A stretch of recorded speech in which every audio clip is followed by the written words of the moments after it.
અમેરિકી રાષ્ટ્રપતિ ટ્રમ્પે ફરી એકવાર પોપ લિયો પર નિશાન સાધ્યું છે. તેમણે કહ્યું કે ઈરાનમાં છેલ્લા 2 મહિનામાં 42,000થી વધુ નિર્દોષ અને નિશસ્ત્ર પ્રદર્શનકારીઓની હત્યા થઈ છે.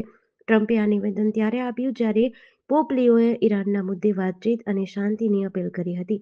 ટ્રમ્પે કહ્યું કે અમેરિકા માટે એ બિલકુલ સ્વીકાર્ય નથી કે ઈરાન પરમાણુ બોમ્બ બનાવે.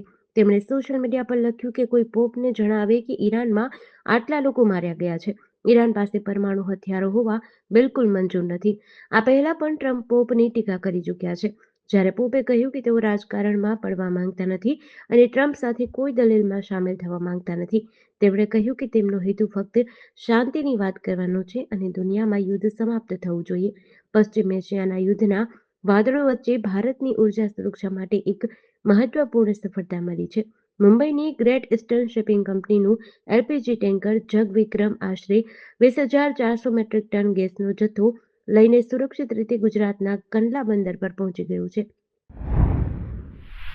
સમ્રાટ ચૌધરી બિહારના 24મા મુખ્યમંત્રી બન્યા. તેમણે ઈશ્વરના નામે શપથ લીધા. રાજ્યપાલ સૈયદ અતા હસનૈને સવારે 11 વાગ્યે લોકભવનમાં તેમને પદ અને ગુપ્તતાના શપથ લેવડાવ્યા. 75 વર્ષમાં પહેલીવાર ભાજપને બિહારમાં સીએમ મળ્યા છે. બિહારની નવી સરકારમાં જેડીયુના વિજય ચૌધરી અને વિજેન્દ્ર યાદવે પણ શપથ લીધા. બંનેને નાયબ મુખ્યમંત્રી તરીકે નિયુક્ત કરાયા છે. આ કાર્યક્રમમાં નીતિશ કુમાર પણ હાજર હતા. બિહારમાં હજુ સુધી મંત્રીમંડળની જાહેરાત કરાઈ નથી. સમ્રાટ ચૌધરીએ સવારે પંચમુખી હનુમાનના દર્શન અને પૂજા કરી હતી. શપથ ગ્રહણ સમારોહ પહેલા તેમની સુરક્ષા વધારી દેવાઈ હતી. નીતિશ કુમારે રાજીનામું આપ્યા બાદ સોમવારે સરકારમાં પરિવર્તન આવ્યું. તેઓ હવે રાજ્યસભાના સભ્ય છે. તેમણે 20 વર્ષ સુધી બિહારના મુખ્યમંત્રી તરીકે સેવા આપી. જેડીયુમાંથી 2 નાયબ મુખ્યમંત્રીઓએ શપથ લીધા. વિજય ચૌધરી બિહારના ડેપ્યુટી સીએમ બન્યા. જેડીયુના વરિષ્ઠ નેતા વિજેન્દ્ર યાદવે પણ નાયબ મુખ્યમંત્રી તરીકે શપથ લીધા. અમદાવાદ શહેરની એલડી એન્જિનિયરિંગ કોલેજની હોસ્ટેલમાં સ્લેબ ધરાશાયી થવાની ઘટના બની હતી. હોસ્ટેલના બ્લોક નંબર બીના એક રૂમમાં છતની સ્લેબનો એક ભાગ અચાનક તૂટી પડ્યો હતો. આ ઘટનામાં એક વિદ્યાર્થીની ઈજા થઈ હતી. ઈજાગ્રસ્ત વિદ્યાર્થીને તાત્કાલિક સારવાર અર્થે ખસેડાયો હતો. આ હોસ્ટેલની બિલ્ડિંગ જર્જરિત હોવાનો એનએસયુઆઈએ આક્ષેપ કર્યો છે. હોસ્ટેલના બ્લોક બીમાં રૂમ નંબર 204માં ઘટના બની હતી. રૂમમાં 2 બેડ હતા જેમાં વિદ્યાર્થીઓ બેઠા હતા ત્યારે અચાનક સ્લેબ તૂટી પડ્યો હતો, જેમાં એક વિદ્યાર્થીના પીઠ પર ઈજા થઈ હતી, જેને સારવાર માટે સોલા સિવિલ હોસ્પિટલે ખસેડાયો હતો. કાતરિયા આશીષે વધુમાં જણાવ્યું કે આ બિલ્ડિંગના રિનોવેશન માટે પ્રિન્સિપાલ કે રેક્ટરે યોગ્ય રજૂઆત કરી છે કે નહીં તે મીડિયા સમક્ષ સ્પષ્ટ કરવું જોઈએ. અગાઉ પણ અહીં વિદ્યાર્થીઓના આપઘાત, હુમલા કે અન્ય વિવાદો સમયે પ્રશાસને માત્ર બહાના જ કાઢ્યા છે. ગુજરાત સ્થાનિક સ્વરાજ્યની ચૂંટણીમાં પાલિકા અને પંચાયતની આશરે 10,000 બેઠકો પર આજે ફોર્મ ખેંચવાના અંતિમ દિવસે ઉમેદવારોનું આખરી ચિત્ર સ્પષ્ટ થશે, જેમાં ખાસ કરીને કોંગ્રેસે પોતાના ઉમેદવારોને કોઈ ખેલ કે પક્ષાંતરનો ભોગ બનતા અટકાવવા માટે ગુપ્ત સ્થળે ખસેડવાની વ્યૂહરચના અપનાવી છે. સુરતના વરાછામાં એક જનસભાને સંબોધતા ધારાસભ્ય કિશોર કાનાણીએ કહ્યું કે તમારો બધાનો ગજબનો પ્રેમ છે, પણ આ પ્રેમ મને ન ગમ્યો. કોર્પોરેશન આવે તો બીજાને પ્રેમ કરે, વિધાનસભા આવે તો મને પ્રેમ કરે. આ ગજબનો પ્રેમ છે તમારો. અમદાવાદ મનપામાં કોંગ્રેસને વધુ એક ફટકો પડ્યો છે. સરખેજ વોર્ડના કોંગ્રેસના ઉમેદવાર વારિસ સૈયદે ઉમેદવારી પરત ખેંચી છે. ગુજરાતમાં 15 મહાનગરપાલિકા, 34 જિલ્લા પંચાયત, 84 નગરપાલિકા અને 260 તાલુકા પંચાયતની 26 એપ્રિલે ચૂંટણીઓને લઈને રાજકીય માહોલ ગરમાયો છે. રાજકોટમાં વધુ એક સગીરા સાથે દુષ્કર્મની ફરિયાદ નોંધાઈ છે. સગીર દીકરીની માતાના પ્રેમીએ જ સગીરાના જન્મદિવસે પ્રથમવાર અને બાદમાં અનેકવાર દુષ્કર્મ આચર્યું હોવાનું સામે આવ્યું છે. સગીરા, તેની માતા અને તેનો પ્રેમી સાથે જ રહેતા હતા. રાત્રે સગીરાની માતા સૂઈ ગયા બાદ સગીરા સાથે શખ્સ દુષ્કર્મ આચરતો હતો. આ અંગેની પોલીસ ફરિયાદ થતાં ડરના કારણે આરોપીએ ઝેરી દવા ગટગટાવી આપઘાત કરી લીધો હતો. ભોગ બનનાર સગીરાની માતા છેલ્લા થોડા વર્ષોથી શહેરમાં 25 વર્ષીય કાનો ઉર્ફે કરણ નામના શખ્સ સાથે લગ્ન કર્યા વગર રહેતી હતી. આ સમય દરમિયાન બંને વચ્ચે ઘરકંકાસ શરૂ થતાં કાનો ઉર્ફે કરણ સગીરાની માતા સાથે મારકૂટ પણ કરતો હતો. આ પછી હવસખોર આરોપીની નજર પોતાની પ્રેમિકાની દીકરી પર પડી હતી. હવસખોર આરોપીને પોલીસ પકડનો ડર લાગ્યો હતો.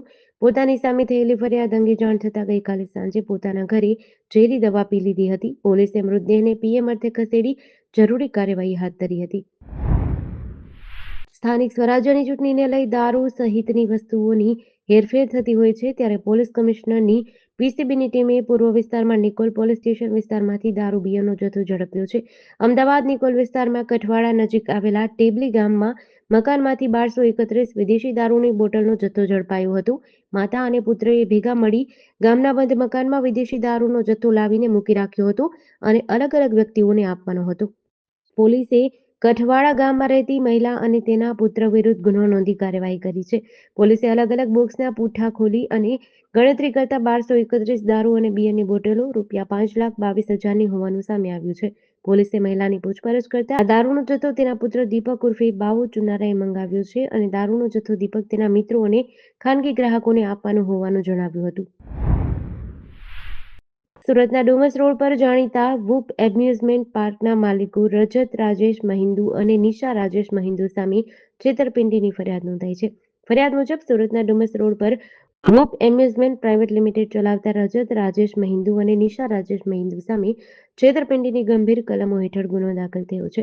રજત મહિન્દુ આ કંપનીમાં મેનેજિંગ ડિરેક્ટર છે. પોલીસમાં આપેલી ફરિયાદ મુજબ આરોપીઓએ પોતાની કંપનીમાં હિસ્સો આપવાના બહાને શ્રદ્ધાનંદ મંધ્યાન પાસેથી ટુકડે ₹6,75,00,000ની રકમ મેળવી હતી. ફરિયાદમાં એવો પણ આક્ષેપ છે કે આરોપીઓએ ફરિયાદી સાથે મિત્રતાનો સંબંધનો ફાયદો ઉઠાવી વિશ્વાસઘાત કર્યો છે. ફરિયાદી સદાનંદે પોલીસમાં નોંધાવેલી ફરિયાદ મુજબ રજત અને નિશા મહિન્દુએ ખોટા દસ્તાવેજો બનાવી તેનો સાચા તરીકે ઉપયોગ કરી ₹6 કરોડથી વધુની છેતરપિંડી આચરી છે. બોટાદ જિલ્લામાં સ્થાનિક સ્વરાજ્યની ચૂંટણીને લઈને રાજકીય ગરમાવો તેજ બન્યો છે. ભાજપ કિસાન મોરચા દ્વારા જિલ્લામાં પ્રચાર અભિયાન શરૂ કર્યું છે. આ અભિયાન અંતર્ગત કિસાન મોરચા દ્વારા જિલ્લાના વિવિધ તાલુકાઓમાં ખેડૂતો સાથે ખાટલા બેઠકો યોજાશે. આ બેઠકોનો મુખ્ય હેતુ ખેડૂતો સુધી સીધો સંપર્ક સાધવાનો છે. ગઢડા, બોટાદ, રાણપુર અને બરવાડા તાલુકાની જિલ્લા પંચાયત બેઠકો હેઠળ આવતા ગામોમાં આ બેઠક યોજાઈ રહી છે, જેમાં સરકારની ખેડૂતલક્ષી નીતિઓ અને યોજનાઓ વિશે માહિતી આપવામાં આવી છે. તેમજ આગામી ચૂંટણીમાં ભાજપને વધુમાં વધુ મતદાન કરવા અપીલ કરી છે.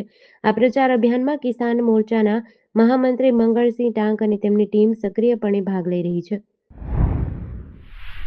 અમદાવાદમાં સાબરમતી નદી પરના વાસણા બેરેજના દરવાજા રિપેરિંગ કરવાના હોવાના કારણે આજે 15 એપ્રિલના રોજ નદી ખાલી કરવામાં આવી છે. 3 મહિના સુધી નદી ખાલી રહેશે અને બેરેજના 18 દરવાજાને રિપેર કરવાની કામગીરી થશે. નદી ખાલી કરવામાં આવી છે, જેના કારણે થઈ સુભાષ બ્રિજના સુપર સ્ટ્રક્ચરને પણ તોડી પાડવામાં આવશે. રાજ્ય સરકારના સિંચાઈ વિભાગના અમદાવાદ ડિવિઝન દ્વારા આજે 15 એપ્રિલથી 15 જૂન સુધી સાબરમતી નદીને ખાલી રાખવામાં આવનાર છે.